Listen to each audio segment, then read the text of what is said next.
Issue మొత్తం డివేట్ అయినట్లుగా కనిపిస్తుంది. అంటే కాక్రోచ్ పార్టీ చేస్తున్న స్ట్రైక్ మొత్తం ఇప్పుడు కాంగ్రెస్ పెద్ద ఎత్తున చేసినట్టు అండ్ హిస్టరీలో ఫస్ట్ టైం ఒక ప్రధాని ఇంటి ముందు ప్రతిపక్ష నేత ఇట్లా నిరసనలు తెలపడంపై ఏం చెప్తారు? సో ఇప్పుడు కాక్రోచ్ జనతా పార్టీ గత చాలా రోజులుగా ధర్మేంద్ర ప్రధాన్ రాజీనామా చేయాలని చెప్పి నీటి గురించి ఆందోళన చేస్తుంది. సరే, నిన్న ఢిల్లీలో దురదృష్టకరమైన సంఘటనలు జరిగాయి. రెండు వైపులా దురదృష్టకర సంఘటనలే. విద్యార్థుల మీద లాఠీ చార్జీ తప్పే, 118 మంది పోలీసులు కూడా గాయపడ్డారు, అది కూడా తప్పే. That is not a peaceful protest. ఏదో శాంతియుత ఆందోళన అన్నది కరెక్ట్ కాదు. బట్ చాలా పెద్ద ఎత్తున జనం అయితే వచ్చారు. కాక్రోచ్ జనతా పార్టీ అని అనుకోండి. కాక్రోచ్ జనతా పార్టీ కంటే ఎక్కువ ఏంటంటే ఇప్పుడు కమ్యూనిస్ట్ ఐడియాలజీ ఉన్న విద్యార్థులకు ఒక ఫోరం దొరికింది. ఎందుకంటే ఆ పార్టీలు సిపిఐ, సిపిఎం రెండు కూడా నాన్ ఎగ్జిస్టెంట్ పార్టీస్ అయిపోయినాయి కాబట్టి వాటి బలం చాలా తగ్గింది. కాబట్టి కమ్యూనిస్టులందరికీ కూడా ఒక వేదికగా కాక్రోచ్ జనతా పార్టీ ఏదైతే ఉందో అది నిలిచింది. నో డౌట్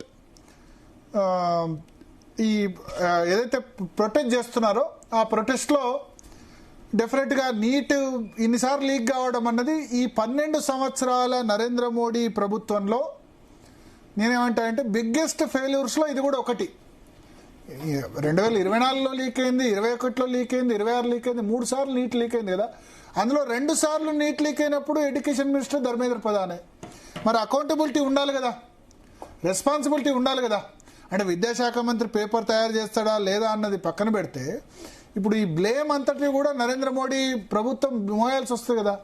కానీ నరేంద్ర మోడీ ఏంటంటే జనరల్గా ఎవరో డిమాండ్ చేశారని చెప్పి నేను చెయ్యను అనుకునే వ్యక్తి, అంత ఈజీగా తలొగ్గని వ్యక్తి. ఇప్పుడు మాకు అప్పట్లో గుర్తుంటుంది రెజ్లర్స్ మాకు ఇతను లైంగిక వేధింపులు చేశారు బ్రిజ్ భూషణ్ అంటే ఆయన మీద రెజ్లింగ్ సమాఖ్య నుంచి తప్పించాలి. వాళ్ళు ఎంత లొలి చేసినా తప్పించలే. దానికి హర్యానా పార్లమెంట్ ఎలక్షన్స్లో మూల్యం కూడా చెల్లించారు. అయినా సరే నరేంద్ర మోడీ, అమిత్ షా ఏంటంటే ఎవడో డిమాండ్ చేస్తే మనం వినాలా అని అనుకుంటారు. ఇప్పుడు మళ్ళా కేంద్ర మంత్రివర్గంలో రీషఫ్లో ఆ సందర్భంగా ధర్మేంద్ర ప్రధాన్ మారుస్తారేమో తప్ప వీళ్ళు డిమాండ్ చేస్తే మనం వినేదేంది అన్న మైండ్ సెట్లో ఉంటారు. సో కాక్రోచ్ జనతా పార్టీ నీటి మీద ధర్మేంద్ర ప్రధాన్ మీద ధర్నా చేస్తే డెఫినెట్గా తప్పు లేదు, అది స్వాగతించాల్సిందే.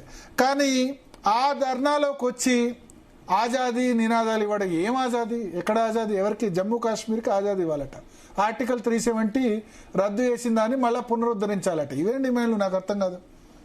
అటువంటి ఒప్పుకోం. మీరు నీటి గురించి ధర్నా చేయండి, 21 లక్షల మంది విద్యార్థులకు అసౌకర్యం కలిగింది, దాని గురించి మాట్లాడండి. ఇంకెవరో ధర్నాకు వచ్చి ఎంత దారుణంగా అంటే దీనికి ఏమైనా సంబంధం ఉందా? సీతాపతికో బోల్నేవాల్, సీతాపతి కంటే రాముడి గురించి మాట్లాడేవాళ్ళు నీతాపతిని అంటే నీతా అంబానీ, ముఖేష్ అంబానీ గురించి. అరే సీతమ్మ వారిని దీనిలోకి ఎందుకు తీసుకురావడం? ఇవా స్పీచ్లు జంతర్ మంతర్లో ఇచ్చేవి? మీ ఉద్దేశం ఏంది? మీరు చేస్తుంది ఏంది? ఆర్టికల్ 370 రద్దు, లేకపోతే భారత మాత, ఇవన్నీ సంబంధం లేని ఇష్యూస్ కదా. కోర్ ఇష్యూ ఉండాలి కదా. ఇప్పుడు ఏమవుతుంది? ఇది వేరే వాటికి ఆధారం కదా. ఎస్, సోనం వాంగ్చుక్ ఏదైతే 21 రోజుల నిరాహార దీక్ష ఏదైతే ఉందో కదిలిచ్చింది, డెఫినెట్గా దేశాన్ని కదిలిచ్చింది ఆయన చేసిన దాన్ని. భారతీయ జనతా పార్టీ కూడా మరి ఒక అకౌంటబిలిటీ ఫిక్స్ చేయాలి. అది నేషనల్ టెస్టింగ్ ఏజెన్సీ, ధర్మేంద్ర ప్రధాన అన్న విషయంలో ఫిక్స్ చేయాల్సిన అవసరం ఉంది. అయితే మీరు చూడండి, నిన్న క్రెడిట్ ఈ రాస్తారోకో, లాఠీ చార్జీ, బాష్పవాయు గోళాలు. కానీ నేను ఒక ఢిల్లీలో 8 సంవత్సరాలు పనిచేసిన వాళ్ళుగా చెప్తా, ఢిల్లీ పోలీసులు చాలా లిబరల్ అండి, చాలా లిబరల్. మన దగ్గర తెలంగాణ, ఆంధ్రప్రదేశ్ పోలీసులు మీరు ముఖ్యమంత్రి ఇల్లు కాదు, అసలు ఇల్లు దాటితే తీసి లాఠీ చార్జ్ కాదు, ఒక్కొక్కరిని తన్ని తగిలిస్తారు. ఢిల్లీ పోలీసులు పార్లమెంట్ దగ్గర, పార్లమెంట్కి జంతర్ మంతర్ ఎంత దూరం? 30 సెకండ్స్. ఇక్కడ చలో అసెంబ్లీ అంటే అవుతారా? ఎవరైనా పోలీసులు వాళ్ళు డ్యూటీ చేస్తారు కదా. ఢిల్లీ పోలీసులు నేను అక్కడ 8 సంవత్సరాలు పనిచేశారు కాబట్టి చెప్తున్నా. మన తెలంగాణ అడ్వకేట్లు పార్లమెంట్ గేట్ లోపల దాకా పోయినారు. వీళ్ళని దాటి బాష్పవాయు గోళాలు, తెలంగాణ ఉద్యమ సమయంలో బాష్పవాయు గోళాలు, వాటర్ క్యానన్లు ఇవన్నీ దట్టి అక్కడ ఎప్పుడు కూడా ఎంత జరిగినా ఫైరింగ్ దాకా పోదు, లాఠీ చార్జీ లేకపోతే వాటర్ క్యానన్స్, బాష్పవాయులు గోళాలు దాకా పోద్ది. పార్లమెంట్ గేట్ టచ్ చేసి వచ్చారు తెలంగాణ అడ్వకేట్లు తెలంగాణ ఉద్యమ సమయంలో, అయినా సరే రిస్ట్రైన్ ఉంటారు. సరే, అది ఇప్పుడు మన ఇదివరకు రైతు ఆందోళన సందర్భంగా ఎర్రకోట దగ్గర ఖలిస్తాన్ జెండా ఎగరవేసిన సందర్భం కూడా ఉంది. తప్పు కదా అది. అటువంటి ఇన్సిడెంట్స్ ఉన్నాయి. ఎందుకంటే ఇటువంటి ధర్నాల్లోకి అసాంఘిక శక్తులు కూడా చొరబడే అవకాశం ఉంది. బట్ ఏదైతే కాక్రోచ్ జనతా పార్టీకి కొంచెం విజయం అనే చెప్పాల్సి ఉంటుంది. ఈ సోనం వాంగ్చుక్ నిరాహార దీక్ష కానీ నిన్న జరిగినది కానీ కేంద్ర ప్రభుత్వం ప్రెషర్ పడ్డది. అయితే ఇప్పుడు కాంగ్రెస్ పార్టీ ఎన్ని సంవత్సరాలుగా సాధించలేంది కాక్రోచ్ జనతా పార్టీ సాధించింది. దట్ ఈస్ ఏమంటారు, that is the power of Gen Z. అయితే దీనిలో కమ్యూనిస్ట్ ఎలిమెంట్స్ ఉన్నాయి, చాలా వరకు కమ్యూనిస్ట్ సంఘాలు ఉన్నాయి. అయితే ఇప్పుడు భారతీయ జనతా పార్టీకి కాంగ్రెస్ పార్టీకి ఒకటే, దేశంలో అయితే నేను ఉండాలి లేకపోతే నువ్వు ఉండాలి. ఇక థర్డ్ పార్టీ ఉండొద్దు, రీజనల్ పార్టీస్ ఉండొద్దు, వేరే ఉండొద్దు. మీరు కాంగ్రెస్ భారతీయ జనతా పార్టీకి సంబంధించిన విదేశాంగ విధానంలో తేడా లేదు, ఆర్థిక విధానాల్లో తేడా లేదు. ఇప్పుడు రిటైల్ రంగంలో ఎఫ్డీఐలు ఎవరు తీసుకొచ్చారు? కాంగ్రెస్ పార్టీ కదా. విదేశీ పెట్టుబడులు ఎవరు తీసుకొచ్చారు? కాంగ్రెస్ పార్టీ కదా. మన్మోహన్ సింగ్ విధానాలనే కదా కంటిన్యూ. పౌర అణు ఒప్పందం ఎవరు తీసుకొచ్చారు? అమెరికాతో అణు ఒప్పందం ఎదురు కూర్చుకున్నారు? కాంగ్రెస్ కదా. భారతీయ జనతా పార్టీ అప్పుడు వ్యతిరేకించవచ్చు, ఇప్పుడు అమెరికాతో కంటిన్యూ చేస్తే ఎవరు? సో ఆర్థిక విదేశాంగ విధానాల్లో ఎట్టి పరిస్థితుల్లో రెండింటి మధ్య తేడా లేదు. ఓన్లీ నువ్వు సెక్యులరా లేకపోతే ఈ కాంగ్రెస్ ఏమో too much minority appeasement, Bharatiya Janata party right wing party, అంతే. ఆ దానిలో ప్రిన్సిపల్లో తేడా. ఇప్పుడు ఇవాళ జరిగిందే చూద్దాం. రాహుల్ గాంధీ వచ్చి, అంటే ప్రతిపక్ష నేత వచ్చి ప్రధానమంత్రి ఇంటి దగ్గర అంతమంది ఎంపీలు వేసుకొని అక్కడ అప్పటిదప్పుడు దీక్ష కూర్చున్నాయంటే మరి ఇంటెలిజెన్స్, హోమ్ మినిస్ట్రీ వాళ్ళందరూ తెలియకనా? దీన్ని బట్టి మనం ఏం అర్థం చేసుకోవాలి? Match fixing. మధ్యలో కాక్రోచ్ జనతా పార్టీ ఏందో, ఆ క్రెడిట్ ఏందో కాంగ్రెస్ పార్టీకి ఇద్దాం.